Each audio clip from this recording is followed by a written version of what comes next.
Hello, happy Monday. We are back with another meeting of the minds.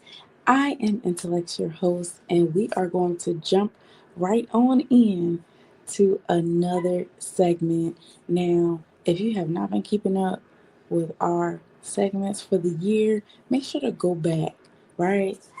Look at all of what we have put down for you to pick up later. All right, before we jump right on in, just a couple of announcements. We are here for you. All right, so if you need any assistance with anything, make sure to go to intellects.com. See all the products and services that we offer and take advantage. Connect with us so that we can help you be your best self. Book a free consultation so that you can get a customized plan for your specific artistic needs. Subscribe to our email list so that you can see what we have going on for the month. Follow us on all social media platforms and subscribe to our YouTube channel so that you can see our content. And make sure to connect with us, be a part of our intellectual community, join our app, the Artrepreneurs Hub, a place of community, a place to be around like-minded individuals that you can bounce ideas off of, share content, ask questions, and so much more. We are here for you to be you and feel good doing it. All right. So that is our commercial break. We are going to jump right on in. If you have not um, been following us, make sure to go back once again because we are on part 7 of purpose work. Do you know what your purpose work is? If not, make sure to go back and check and see what purpose work actually means, right? Something that you love to do, whether you get paid for it or not, something that you invest your time in, something that's always on your heart, something that you're most passionate about, that you want to see a change in, something that really stirs you up on the inside, something that you love to do, right? That is your purpose work, okay? And something that comes easy to you. If you are walking in your purpose work, put down in the comments below what your purpose work is. How did you find it? What was your journey like? Okay? But we're going to jump right on in. We have been listening to Simon for the past couple segments, and he has been getting us right. So we're going to finish up what we started last time. All right, so let's dive right on in. Thank y'all so much for tuning in wherever you are. If you're on YouTube, Facebook, Instagram, or at wherever you're at, thank you so much. We appreciate you for rocking out with us and continuing to be with us on this uh, platform. We wouldn't be here without you. All right, so let's jump in. And because I have ADHD, I don't like reading books, and I actually don't read a lot of... Everybody thinks I'm really well read. And I like to joke that I've actually written more books than I've read, which is true. And so the great thing about being the writer is if I'm reading my own work and I'm bored out of my skull, I just cross it out. And so if you notice in those books, they're pretty short sections and they're pretty punchy, and there's a lot of stories because I had to enjoy reading it too. So I wrote a book that I enjoyed reading. For somebody with ADHD. There's no simple answer to your question, but I didn't try and write to a standard of other people. Yeah. I tried to write a book that I wanted to read, and it turns out it's a really nice, simple, sweet little book, which is what I like. But then, as you've gone on and done your other successful books, you must have had feedback that then people then... Well, it's that old saying, isn't it, that failure is often born an orphan, but success has got many fathers. Yeah. So lots of people then must want to offer an insight or a comment or a critique. I don't show my work to anybody except about one person. Who's that? So my friend Jen Hallam, she's been with me for years. I did have somebody help me write and research named Lori Flynn for Start With Why. And she was in New York Times, because I realized I didn't want a writer. I needed a journalist, because I needed help with the research. And she would write a couple of the sections like as a journalist, and I would go write it as a but I wrote 80% of Start With Why. I wrote 90% of Leaders Eat Last, and I wrote 100% of Infinite Game. But Jen was with me for Leaders Eat Last and Infinite Game, and I've just known her for years. She doesn't work for the publisher. She actually is not an editor by trade. She just happens to be a brilliant, brilliant editor and my dear friend.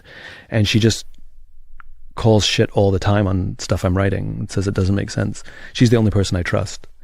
So I don't do any of my stuff alone, ever. But I work with the people that I want to work with. And it's usually one person. I don't give my manuscript to 10 people and say, what do you think?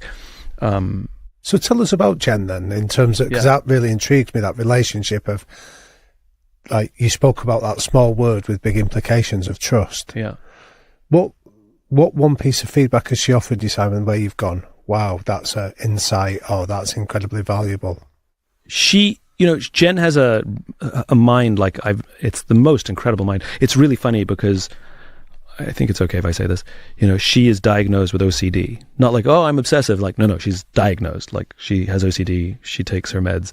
I have ADHD. I sometimes take my meds, and we are total opposite.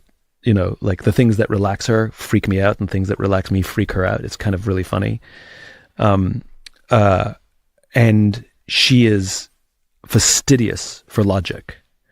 And I'm really good at the big ideas. And so she will track the logic of an idea from the beginning to the middle to the end of the book, where by the end I've forgotten what it says at the beginning. And so her ability to keep track of everything and make sure that I haven't abandoned the logic from beginning to end is, I couldn't do that without her. Because I can't remember 250 pages. She can. It freaks me out. She sounds very useful because she brings that incredible skill to your writing. Yeah. But how do you choose the people around you? Like, how do you choose the people that you let in? Because you will live a life, you're very well known. There'll be many people who want to be, I'll be friends with Simon. I can talk about my why every day. I imagine that's very attractive to a lot of people. So how do you choose the people in your circle? I don't think it's particularly unique, and I don't think it's any different than anybody else. Like, how do you choose your friends? How do you choose your friends? I make friends like anybody else. You meet somebody, sometimes you're introduced to them, sometimes you meet them somewhere, you get along, you have a nice conversation, you sort of like each other, you go out once, you like each other again, or you don't, and you never talk to each other again. You both let your guards down a little bit, you both open up a little bit, you realize you've got a lot of shared values. My friends are the same as everybody else's friends, I don't think there's, one of the things that I do notice about people, who sort of had some sort of commercial success, especially the ones who had it young, is their guards go up because they live lives. I had an experience where somebody gave me incredibly bad advice that hurt me. And it was somebody in the inner circle, who I work with, a work colleague, who gave me incredibly bad advice that turned out was advice that was serving them, but not me. And it was self-serving advice they gave me, and it was very costly for me. It was very hurtful and painful. And I called up a friend of mine who's been in the public eye since like 20 years old. He's like 60 now, and I said, how do I deal with this? Like, how do you deal with it? He's like, he says, you're a product now. Like, get used to it. This is like, it never goes away. Like, you're going to live a life where you're not 100% sure. And it's like, I understand why celebrities marry celebrities. I kind of get it. Yeah. Because when you start to meet people, and I've gotten burned. That's, by the way, one of the things where Leaders Eat Last came from, which is, everybody knows this. When you achieve any kind of commercial success whatsoever, all your jokes are funnier and you're much better looking, right? It's just what happens. Yeah. And if you believe it, you're dead. If you believe your own press and you believe all the smoke that people blow, up your ass, then it's going to be a short existence. Yeah. But there's a story that I've told before that I live by. It's a former Undersecretary of Defense who was giving a speech at a big conference, 1,000 people or something. And while he's standing on the stage giving his prepared remarks, he stops and interrupts himself and smiles and says, last year I spoke at this exact same conference, and last year I was still the Undersecretary. Last year they flew me here, business class. There was somebody waiting for me at the airport to take me to the hotel. Somebody had already checked me in when I got to the hotel. I came down in the morning. There was somebody else waiting in the lobby to take me in another car to this same venue. They took me in the back entrance. They took me into a green room, and somebody offered me a cup of coffee in a beautiful ceramic cup. He says, this morning, I flew here coach this time. He says, I checked myself into the hotel. This morning I came down and I took a taxi to the same venue. I came in the front door. I find my way backstage. And when I said to somebody, do you have any coffee? They pointed to the coffee machine in the corner, and I poured myself a cup of coffee into this here styrofoam cup. He says, the ceramic cup was never meant for me. It was meant for the position I held. I deserve a styrofoam cup. And I think every successful person on the planet is given ceramic cups. You know, they hold doors open for you. They give you perks. They give you free products. You know, whatever it is, then they tell you you're beautiful, and they tell you you're funny, and they tell you you're smart, and you feel great. And it's no problem. Enjoy it. Be grateful for it. It's definitely fun. It's definitely surreal. But they're not giving it to you. They're giving it to the position that you currently occupy. They give it, then the next person, they'll give it to them. And there's a guy I know who's a big CEO who retired recently, and there's a big fancy party that was being thrown. This is a true story. It was a big fancy party, and he was talking to a friend of his, like, hey, did you get your invitation? And the guy goes, yeah. He goes, I didn't get mine. He must have gotten lost. He didn't realize that they were never inviting him to the party all these years. They were inviting the CEO of this company that happened to be him. Yep. He completely missed the plot. And so, like I said, enjoy the perks, but they're not meant for you. And I think the people that think that they deserve the ceramic cup, they've missed the plot. We all deserve styrofoam cups. But is that, when that happens in your life, Yeah.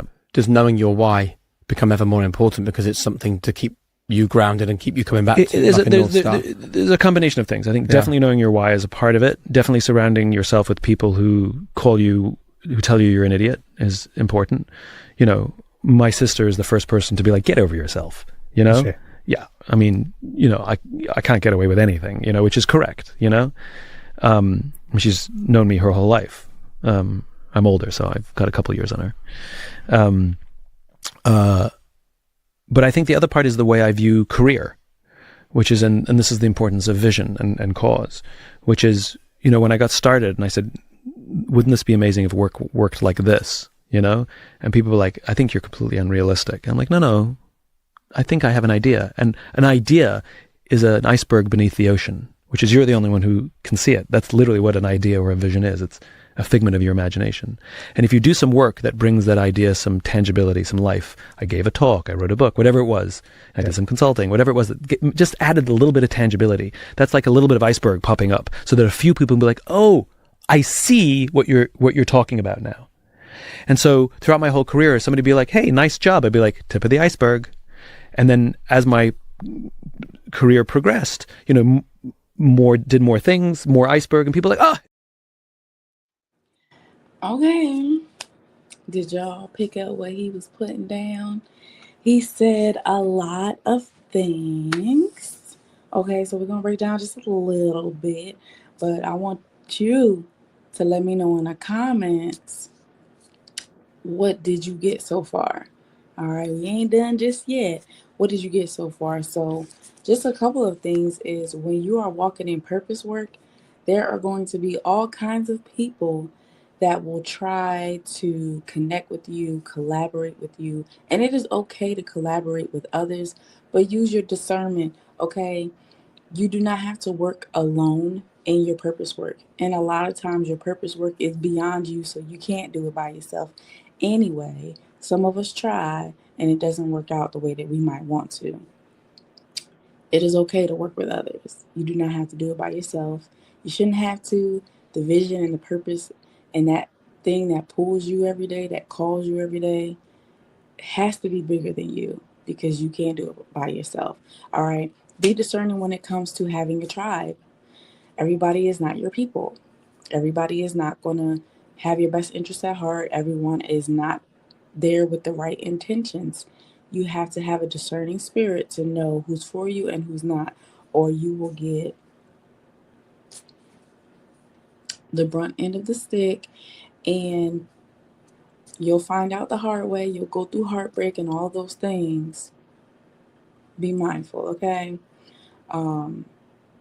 Be careful of when others give self-serving advice. When they give you advice for the purpose of elevating themselves or benefiting them and not you, be mindful of that because that can hurt you in the long run. That's why it is very important to choose your circle wisely because they can make or break you, literally.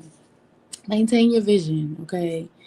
Despite what's going on, the vision was not given to anybody but you, and only you can fulfill the vision that was given to you. Of course, there will be help along the way, but you are the spearheader, you are the forerunner. You gotta make it happen. Okay? What did y'all hear? What did y'all hear? I want to see what y'all say in the comments. I wanna know. Alright, so while y'all are writing down what you got out of it, we're gonna move on to the next part. Iceberg, and people are like, it's amazing what you've achieved. They're only looking above the ocean. Yeah. I'm still looking beneath the ocean. And I would always go, tip of the iceberg. And to this day, if you, no matter what compliments you'll pay me, I'll be grateful and I say thank you. But what's going through my mind is tip of the iceberg. And so I'm humbled by the tremendous amount of work that is still yet to be done. And what reminds me of, what keeps me going is sort of like the original founders of the women's suffrage movement in the United States. Every single one of them had died of natural causes before the first woman voted. Right? Now, I'm sure they would have loved to have lived to see a woman vote, but I can guarantee you that they died proud and with smiles on their faces, knowing that they built a momentum that other people could see what they imagined beneath the ocean and would carry the torch without them. And that's sort of what I live for. I live for the desire to spread a message in a way that I can die with confidence that other people will carry the torch without me. And, I look at somebody like Oprah, and as remarkable as she is, and she put her face on every cover of every magazine. The magazine is named after her. Her everything is named after her, and she's on. And if she dies, it dies. Yeah. I mean, a remarkable human being who's done remarkable good in the world, but it's her. Yeah. And I've worked very hard to make it not about me. We changed our company from, to the optimism company. And, we remind our team that, they're optimists. That's what they are. That we call our team optimists. And like, I every year, I don't think we're 100% there yet, but every year the goal is that if I were to get hit by a bus, I can say with pride that the work will continue, because it has to, because it must, because the vision is bigger than all of us. It's wouldn't say that's an optimistic way to finish, talking about getting hit by a bus. But I think it is a brilliant optimistic way to finish. Yes, but to know that the maybe momentum will carry correct. without me, it's great. I love that. And it will. We could talk for hours. Would you come back sometime? I'd be honoured. Thank you. It was really interesting. Thank you. Before we let you go, though, we have a few quick fire questions we'd like to run by you. Okay. Chocolate. Oh, sorry, you haven't started yet. It's the correct answer. Off you go. The 3 non-negotiable behaviours that you and the people around you should buy into. Integrity, honor, not the same thing. Explain that one, sorry. When Sure. you say honour. So honor is a word that still exists in the military that seems to have fallen away in polite society. Chivalry is gone. There was a time where your word was it. And you wouldn't violate your word, because then if people knew that you violated your word, no one would want to do business with you, right? Like, it really, honor mattered. I love that. And I'll give you an example. For me, what honor has nothing to do with reliability or intelligence or even honesty. You can have people who are honest and reliable and dishonorable. Honest and reliable, but dishonorable. Dishonor for me, or honor, is doing something that's dishonorable, is taking advantage of somebody else's bad situation for personal gain. That's dishonorable.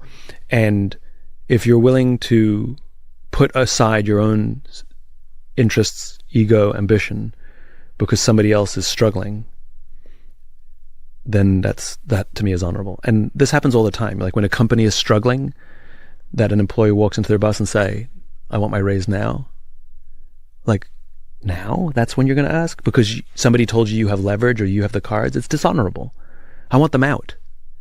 I don't care how much more I'm going to have to suffer. I want them out. Whereas if they knuckle down and help us get through the really, really hard times and then come and say, listen, I was there with you through all the hard times. I'd really think I'd like a little more. I'd be like, yeah, cool, let's have that conversation. But doing it when someone is struggling, I think, is dishonorable. So for me, honor is really big. So integrity, doing the right thing, high ethical standards, honor, and I think willingness to take yourself on. is the third one. It's very difficult being a human being. Cats don't have to work very hard to be cats, but humans have to work very hard to be humans. And the people who are on my team, every new team member, when they join our team, I like how this was supposed to be quickfire. Every new member of our team gets a phone call from me and says, A, you're part of something bigger than yourself. Always remember that. And B, I have one expectation of you. Whether you stay with this company for a short term or a long term, I expect you to leave here a better version of yourself than when you started. I expect you to take yourself on. We'll give you some of that education, and some of it I expect you to seek out by yourself. But you got to take yourself on. And I think that's a non-negotiable. If you could go back to one moment in your life, what would it be and why? It's a very difficult question, because I think now is the best time to be. I'm grateful for all the experiences I had, good and bad, throughout my life, but I don't really want to go and relive any of them. So I don't actually know how to answer the question. If you could give one piece of advice to a young Simon, what would you say? You don't have to know every answer, and you don't have to pretend you do. I wish I learned that lesson earlier. I bet. What's the most valuable piece of advice you've ever received? The most valuable, I don't know, but I can give you one or two very valuables. Get over yourself. When I'm complaining about something and somebody leans over and just get over yourself. Like, that's your sister. Yeah. I think that is, and sometimes I'll catch myself doing it to myself. Like, I'm whining about something. I'm like, get over yourself. I think that's way up there. Another one that I got that I live by. I was young in a big company, and the senior client came in, and my job was, I got to be in the senior meeting with all the senior people from my company and the senior people from the client, and my job was to work the PowerPoint. Like, that was my job, and I just had to make it go next. But I worked on the account every day, so sometimes they were talking about something, and because I was in the weeds and they weren't, I would offer up some answers, not because I was trying to impress anybody, it's just because I actually knew what was going on and they didn't. And at the end of the meeting, this woman who was like my work mom, she was one of the senior partners of the company, she put her arm around me as we walked out the door, and she looked at me and she goes, 3/4 of an answer is better than an answer and a half. And that has stuck with me to this day. Like, when I'm sitting in meetings and I could offer more, and I just don't. 3/4 of an answer is better than an answer and a half. Love that. For people listening to this who feel content and happy and okay and stable, but they don't know their why, what would you say to them? Well, you could do the friends exercise, which is really fun. And it's a really fun way to do it. And, I've tried to produce resources to help people in what suits them. So the friends exercise is one way you can do it. I wrote a book called Find Your Why, which if you want to go through a workbook, we have ways to do it. If you go to simonsinek.com, you can have one-on-one somebody help you. You can take a course. You can do it with a group. I've tried to do it in as many ways as possible because I want everybody to learn their why. And so I've tried to do it in all the different ways, whatever works. But do one of them. Great. Yeah.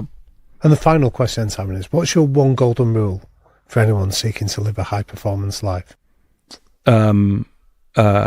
It's the golden rule is it has to be for the benefit of others.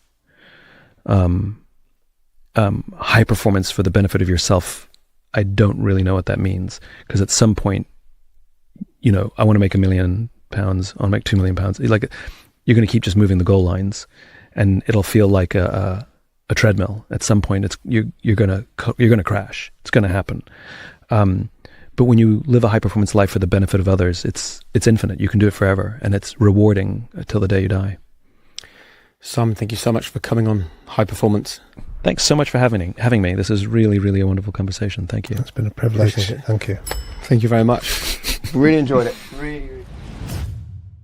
Hey guys, it's Jake here. Listen, before you go, please do me just one favour. Hit subscribe. It makes such a difference to us. The more subscribers we get, then the bigger the channel becomes. The bigger the channel becomes, the bigger the names we can attract and the more impact we can have for you. So thanks for watching, and please subscribe right now. Okay. The sun is shining. You see it? All right. Yes. So we finally got to the end of Simon. Yes, we did. And I hope you got all the gems that he dropped, because he was dropping. Okay. Maintain your integrity, maintain your honor. Don't do things just for the benefit of yourself, right? Um, be purposeful with your actions, with your intentions. Be mindful. Do some self analysis, right? All of that is a part of purpose work, because how you interact with others and your intentions behind their actions when it comes to other people is going to show in all that you do. So just be mindful of your motives, be mindful of your mindset, and be mindful of the actions and behaviors that you do while you are walking in your purpose work. When it comes to integrity, don't sell yourself short. Don't sell yourself out for $1. Do things that have meaning, not just dollar signs, because that comes and goes. I seen a video where the guy had money and he ripped up the bill. I think it was a $20 bill. He ripped it up. He said, "This is no longer valuable because it's ripped up. You can't use it anywhere. Now what are you going to do?" And so many people chase this, and just as quick as I had it, it's ripped up, it's gone, it has no value. So let's not put our value in something that value can go away that quick. Great advice. We sometimes are chasing the wrong things. Chase purpose instead. Um, Protect yourself, right? Everybody doesn't have your best interest at heart. Be mindful of who you give yourself to, the energy you put yourself around. Protect yourself, protect your energy at all costs. Maintain your vision. It is supposed to be bigger than you, like I said earlier. Keep your word bond, right? No one likes somebody who doesn't keep their word. You're not considered trustworthy. You're not considered someone that I can depend on if you say one thing and it's always something else, because you want that in return. So be that for others. And like I said, your purpose is bigger than you. Keep that in mind. And remember the golden rule that Simon said: whatever you do, do it for the benefit of others. Because what you do for others always comes back to you. If you always think about you first, you are not in the mindset to perform at your highest peak. Okay. I hope you all enjoyed this segment of Meeting of the Minds. Don't worry. We are going to close out the year with part 8. So stay tuned to hear another powerful segment that we are going to jump into when we come back. But I hope you all enjoyed yourself. And until next time, I want you all to have an amazing day and an awesome rest of your week. Intellects here, and welcome Intellects Artrepreneur Agency, the Indeed for Artists. If you want to be a part of the intellectual community, check us out. We have so much going on Mondays, Wednesdays, Fridays, and everywhere in between. And we even got our own app, okay? So make sure to check us out. Go to intellects.com. Go to our link tree. Look us up on social media at Intellects APC so that we can best serve you. All right, we thank you so much for being a part of our vision. We appreciate you. And we wouldn't be here without all of our amazing subscribers and supporters. Don't forget to sign up for the talent show every month, and someone always leaves with a prize. And don't forget to take advantage of all of our special offers, our events, our merch, our resources, our referrals, because we are here to serve you, okay? And thank you for the love. Until next time.